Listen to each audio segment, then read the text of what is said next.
What's good, YouTube? It's your boy Campbell. We're back with another video. Now, if this is your first time checking out my channel, actually do me a quick favor. Please hit that subscribe button as well as turning on that notification bell. That way you're notified anytime that I drop some content. And while you're at it, do me a favor. Hit that like button. It helps the algorithm, helps my channel continue to grow and be pushed out in front of more and more people. And if this isn't your first time checking out my channel, I just want to say welcome back to the trenches. It's your boy Demetrius reporting live from the trenches, and we got some good content for y'all today.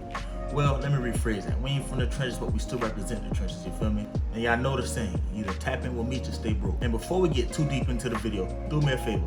Follow my social medias. Follow my Instagram, my Twitter, and my Snapchat. That way you stay up to date and in the loop with everything I got going on outside of YouTube, finance, and business.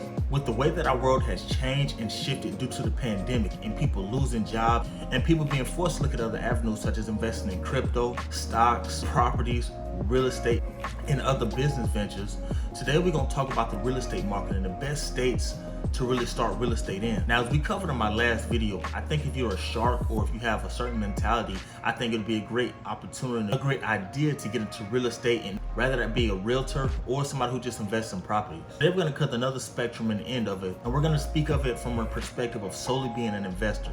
Let's say you have a job, you have some extra money laying around, you have a career, or you just want to stack up on your passive income, then I think investing in rental properties would be a great idea. Now, you can use these properties to either rent out to tenants or use them as an Airbnb. You could be a host and have multiple guests coming in every month and allowing these people to pay your mortgage and to finance your life. Now, one of the best states to start in real estate in is going to be California. California is the largest economy within the United States and is home to a various of tech companies, prestigious universities, and the globally influential Hollywood. It is also the state that takes in the most immigrants, and therefore housing is a constant demand. There's an upside and a downside to California real estate. The upside is that the real estate investment is securely lucrative in areas like Malibu and Beverly Hills, and the downside is that it's equally more expensive for both the resident and the investor. The total appreciation in the past 2 years stands at 10% in the Golden State. The cost of living is significantly higher in California than the national average, but so is the median household income that stands at $90,000, also significantly higher than the national average for the median household income. California is the least attractive state that we'll talk about today, but it's still one of the best states to invest in real estate in 2021 due to a very expensive cost of living. Another state that we're going to talk about is South Dakota, a state that most of you probably are going to overlook because it's considered a flyover state, a state that you're usually flying over to get from one destination to another, a state that you probably don't think too much about or really pay too much attention to as well. South Dakota has had a residential property appreciation of 11% in the last 2 years. It has a slightly lower than average national median household income of about $75,000. However, it is compensated by a much cheaper cost of living than the national average. A house on the national level in the U.S. costs around $231,000. In South Dakota, however, that average cost is $193,000. So while the median household income is only slightly lower than the average in South Dakota, the cost of living is significantly lower. Add a low mortgage rate to that and you have a very hot real estate market. And as you see, when you're comparing California to South Dakota, you have two completely separate ends of the spectrum. You have one state like California that is very attractive in terms of tourist location, resources, and things to do, but it's also extremely expensive as well. And you have a state like South Dakota where it's not the most attractive place to live. It's not going to have the most ideal weather conditions, but it's also going to have a much lower cost of living. And so that way you get more bang for your buck. $1 million on a property in California isn't going to get you nearly as far as it would in South Dakota. In South Dakota, it might be able to get you something close to a mansion. Compared to California, you're probably going to get a standard 2 to 3 bedroom house for $1 million in a nice area. Another state today we're going to talk about is Connecticut. Connecticut is a northeastern state in the United States bordered by New York to the west. The total appreciation over the past 2 years in the state is at 12.7%. The state's median household income is significantly higher than the national average and is higher than $100K. Mortgage rates are low and the cost of living is only slightly higher than the US average. So when you pair these things in terms of the income that you can make in Connecticut being significantly higher than the national average, and you look at the cost of living being only slightly average, that makes a very fair balance in terms of, okay, hey, I can make good money, pay decent money to live, and get a total return on my property and my investments, therefore making it a great estate to invest in real estate. The fourth state we're going to talk about is in Indiana. Now, if you notice the trend, a lot of these states are located in the northern part of the country and in colder climates and areas. It seems as if these are going to be more ideal in terms of investing because of the cost of living, the low mortgage rates as well. I feel like there's a fair balance. I feel like you get a lot of bang for your buck in the northern states compared to some of the other states based off this list and the trends. So far, California is the only state that pretty much has perfect weather year round. All these other states have to deal with snow and cold climates, but they also deal with significantly better rates, prices, and cost of living. Indiana is another beautiful American state to make this list. The real estate appreciation in the total past 2 years has been 13%.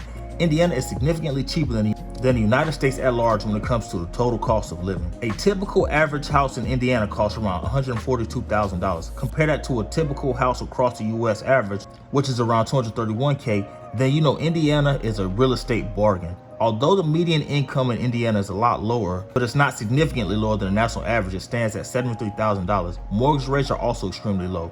All these conditions lead to a decent demand in real estate, which also drives the appreciation rate. The fifth and the final state that we're going to talk about today is the state of Ohio. Now, shout out to Ohio, shout out to my dogs from Cincinnati. It's Chaz, Christian, and my dog Alki, you feel me? Hey, shout out to my dog D Grand, man. Hey, subscribe to that boy YouTube channel. He going crazy. He uploading content at a high clip right now. As we get back into the video, you'll notice again, as this being our fifth state, it's a state that's in a colder climate, a colder area, and located in the northern part of the country. This wouldn't be considered the South. So like I said, outside of California, none of these places have ideal weather conditions because you have the snow and you have the winds and you have some of those long winters. We're not talking about living in these states. When you're investing in real estate, you don't have to necessarily live in these states. These are going to be great states to invest in. Ohio is another northeastern state that have made this list and is a great place to invest in real estate in 2021. Total real estate appreciation from the past 2 years of this state is at 14%. The cost of living in the state is significantly lower than the national average. For instance, a typical house in Ohio costs around $140,000, almost half the price of a house when it comes to the national average. The median household income, on the other hand, is slightly lower than the national average at $75,000. For comparison, the national average for the median household income is $79,000. Mortgage rates are also so low in this state. These conditions create a very suitable environment for people who want to buy residential and commercial properties to drive their demand as well as their appreciation over the years. So as a quick summary of this video, we talked about 5 states that statistically would be great states to invest in real estate in terms of price, cost of living, the demand in the areas, and the total value of appreciation. These are all states that you can invest in real estate properties and do Airbnbs or rent out to tenants. These are states you don't have to necessarily live in. You don't have to be there 24/7. You just have to manage them and invest in them.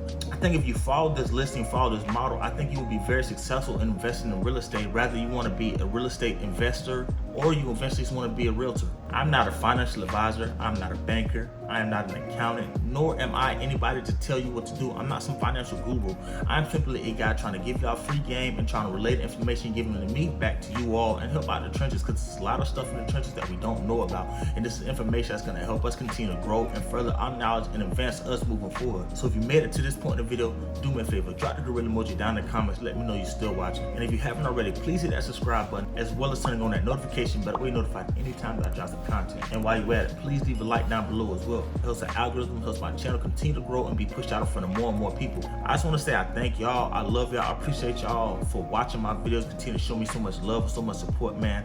I can't express and explain how thankful I am for this platform and for you all to continue to support me. We're gonna continue to keep grinding, and y'all know what we locked in on, you know what I'm saying? We ain't gotta say too much, man. And y'all really thought we was gonna close off the video without shouting out our social medias. No, we ain't doing that, you feel me? Hey, follow my Instagram, follow my Twitter, and follow my Snapchat. That we stay up to date and in the loop with everything I got going on outside of YouTube, business, and finance. I love y'all, I appreciate y'all, and I thank y'all. I'm gonna catch y'all back at the next video.